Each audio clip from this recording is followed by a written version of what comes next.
It's a sunny summer's Sunday and I'm at Clapham Junction, and it feels like everyone on the platform is doing the same thing as I am, and that is heading to the beach. Last year I walked the coast from Poole to Bournemouth. This year I'm simply just picking up that walk and continuing along the coast beyond Bournemouth. So join me today for a trip to the seaside.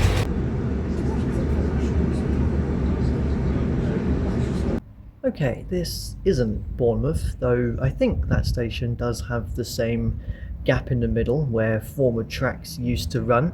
This is the penultimate stop, Folkestone for Boscombe, which I've gotten out at just for the sake of ticking it off. This station did actually open as Boscombe, but then another Boscombe opened further down the line, which has since closed. And so this station went through a bit of a name change. I love when you find a plaque in a station that dates from the Network South East era. I figured during the time till my next train to Bournemouth, I would come down and have a look at Boscombe itself, which is instantly reminding me of Bexleyheath in London, because you walk all the way along the road and then it just becomes pedestrianised, so the cars have to swerve around. There's also a shopping centre down here. Oh, and I've just realised, similarly, it's also quite far from the station of its namesake. Okay, bear with me, we'll get to the coast, I promise. Just let me get my nerdy station visits out of the way first, because I made my way back to Folkestone station to discover that the next train to Bournemouth is about 15 minutes delayed, which I realised gave me enough time to backtrack up the line and tick off another station. So unintentional bonus station of the day, Hinton Admiral.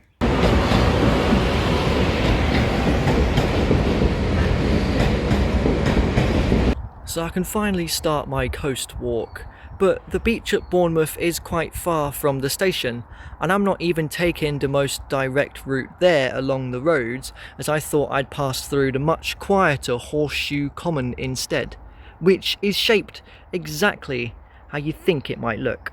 Well, this walk's off to a great start. They're handing out free ice lollies in the high street. Peach and raspberry. Once through the high street, you can make your way to go and see the River Bourne. This gives its name to Bournemouth, the mouth of the River Bourne. Last year when I ended my coast walk here, I headed up alongside the River Bourne to Branksome station rather than using Bournemouth's. And following the River Bourne inevitably brings you out to the beach, finally. And oh my lord, it is busy. So one of my favourite experiences from any walk last year was the adventure from Poole to Bournemouth along the coast. I love to put my feet in the sea whenever I visit it, but a lot of the time it really hurts because it's stony. Well, Bournemouth is sandy, that's why it's so popular. Everyone wants to come to this one. And I loved getting to walk in the sand all the way with the waves lapping up against me, so I'm very excited to do the same thing this time, and I've got an even greater distance along the beach today as well. So let's get these off. Oh, I didn't want you to fall down there. Oh, it's already full of sand.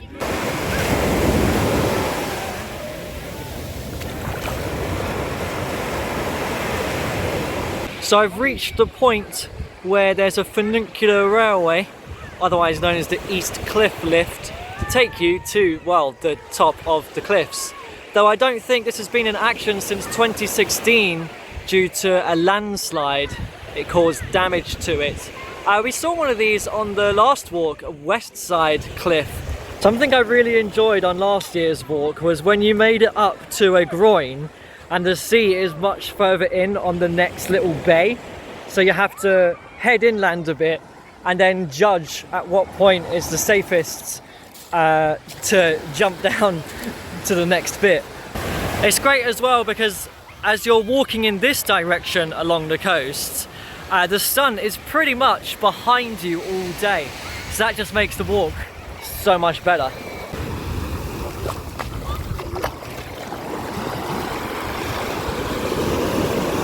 See, this is a prime example. Let's not keep going and then fall into the depths of the ocean. Gonna have to head inland a bit. Whoa, this is a big one. It's like the only obstacle on today's walk. Never mind, I guess this is an obstacle I wasn't thinking of. This is where I start to be silly and think, I can't bother to climb through, I can't bother to go round. Do I take the risk of just going in and around the sea? Oh, maybe not. That was a big wave. Oh, and there's stones down there. Okay, fine, I'll go around. Okay, I wonder whether this is going to be my one and only diversion away from the beach today, because I want to head up there. Boscombe Pier, that jetty is. That's a nice tie-in to the start of today's adventure. So you can probably make out Bournemouth Pier down there. That's how far we've come so far. The major difference between Bournemouth and Boscombe Pier is that this one is free. So of course I'm going to take the opportunity to go on it. Oh, and I just realised from here, because I'm starting to see the curve of the coast now, I can see where I walked last year, beyond the pier, all them cliffs in that direction towards Poole. And on the other side, looking at today's coast walk. And I reckon from here, it will start to get quieter and quieter as we make our way down to them cliffs in the distance. This is such a good walk to switch off your mind and keep plodding along, really. But I've just realised the sheer number of beach huts along this section. Not only that, but the number of trees up on the cliff which have fallen over, probably due to erosion, maybe. It's also a good walk to wear shorts. Yes, they're still soaked, but they make it very freeing to walk in the water. I don't often wear shorts on my walks because with rural countryside ones, for example, you might come across overgrown footpaths, brambles and whatnot, which will just cut up your leg, which, to be fair, did actually happen on my last walk in the Medway Valley. I wasn't even wearing shorts on that walk. You know what? I'm wondering whether I should go in properly. I found a quiet enough spot. I don't have a towel or swimming shorts. I mean, these are already wet at the bottom. Do I just commit to it? I feel like I should take the opportunity, you know, experience it. Come to the beach, let's go in the sea properly. Though I don't have a waterproof camera, so you get no footage from it.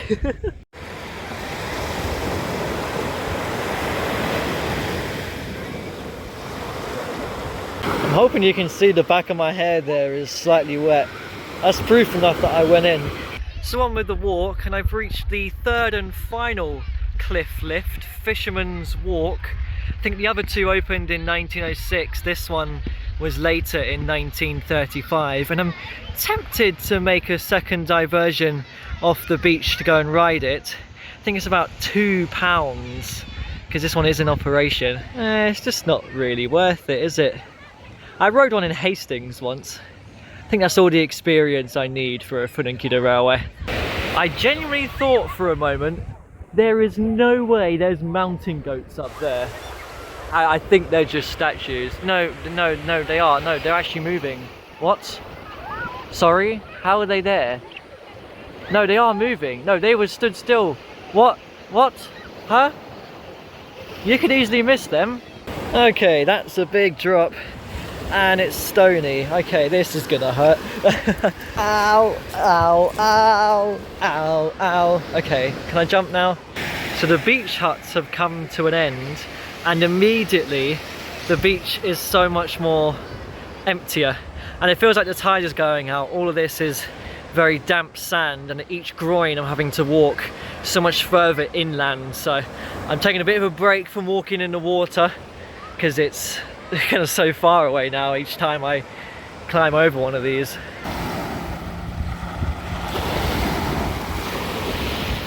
When I saw how beautifully sunny today was going to be, I knew that I would want to head to the coast, especially as I had so much fun on last year's walk along the sand and in the waves that I really wanted to get this one done this summer.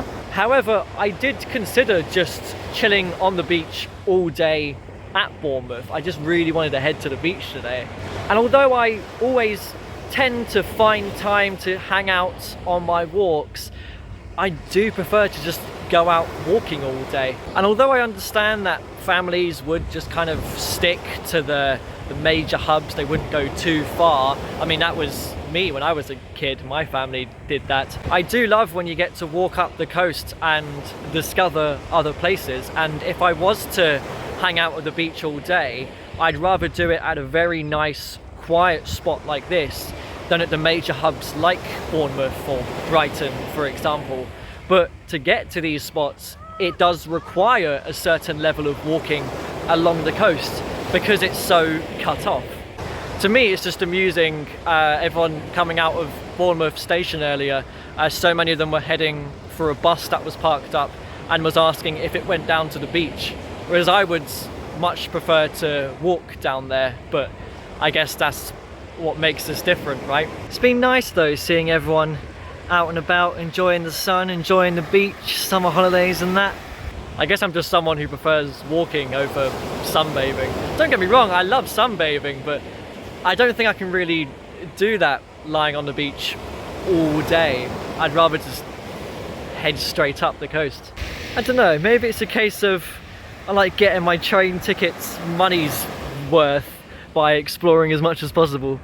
Ah, we've got rocks now instead of groins.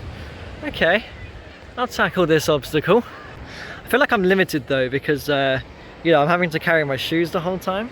I only got one hand. Actually, I've got no hands because the other hand has my camera at the moment. Let me put it away. I was slightly worried about these rocks as I was walking up to them because they look quite tenuous to climb over, but then I realised that the tide is far enough out that I can actually just go around them. It's actually far enough out that I can get back into the sea. And after not being in the water for quite a while, it's cold. Oh, you know what? I've actually already acclimatized to it. I'm now coming up to Hengitsbury Head, which I guess is the beginning of the final section of my coast walk today, though that can be disputed and I'll mention that in a moment. But it's great at this point to look all the way back along where I've walked today and only just about see the tip of Bournemouth Pier all the way down there.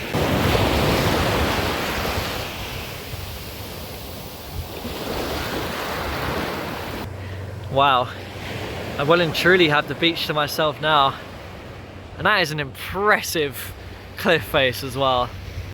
So the beach is starting to turn left now because there's this huge bay here that leads all the way over to another selection of cliffs. I'm going to guess that's probably kind of Hinton Admiral or New Milton way. And this really is our final little bit of beach today. What a magnificent walk it has been across it. So it looks like you can continue all the way around the bay here to continue your coast walk, but that is not the case because this is actually a very narrow spit of land, as there's a river estuary here. So I'm actually going to have to make my way this way now. So the river estuary is actually going to take me on the other side of the Hengitsbury Head mound now for a surprising 3 miles all the way back to the station. There is a ferry service though if you want to continue along the coast, but I have to stick to what is the River Stour here.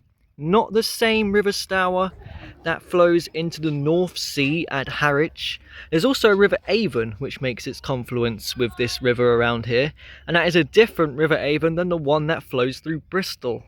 That also means, unfortunately, the shoes have had to come back on after about 7 miles or so with them off. I think that's the most I've ever walked outside without my shoes on. Oh, maybe I should have kept my shoes off if I was going this way. I reckon there's a way I can get across over here that's quite shallow. Yeah, how does this look? This doesn't look too bad. Alright, it's a little bit deeper in the middle. Hang on, I might be able to balance on these stones. Yep. Oh, slippery because of the seaweed on it. Now there's just another one. Okay, what about these stones? I have to take like 1 foot in, but it's not deep yet. Okay, I've done that quite well. Someone else has done this before, and I think I'm good from here on out. Oh, I should probably get around the sludgy bit there. Oh, maybe it's Hengitsbury. I don't know. It's beautiful nonetheless.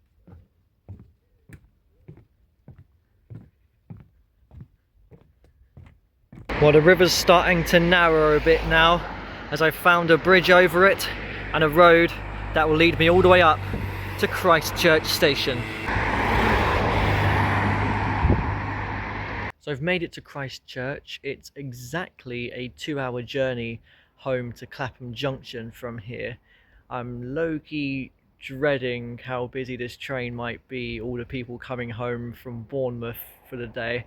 I was actually intending to end today's walk at Folkestone station. I was kind of going to backtrack on myself along the coast or on top of the cliffs after Hengistbury Head, but I realised it just made more sense to stick to the river and come here instead.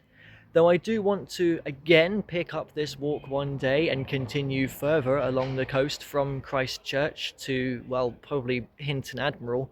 I've done that station now as well. So perhaps we should make it an annual tradition to do a walk along the Dorset coast. See you next year, I guess.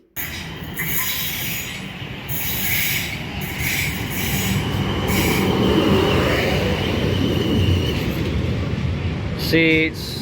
There are seats. Should I create an avalanche of sand without losing my footing?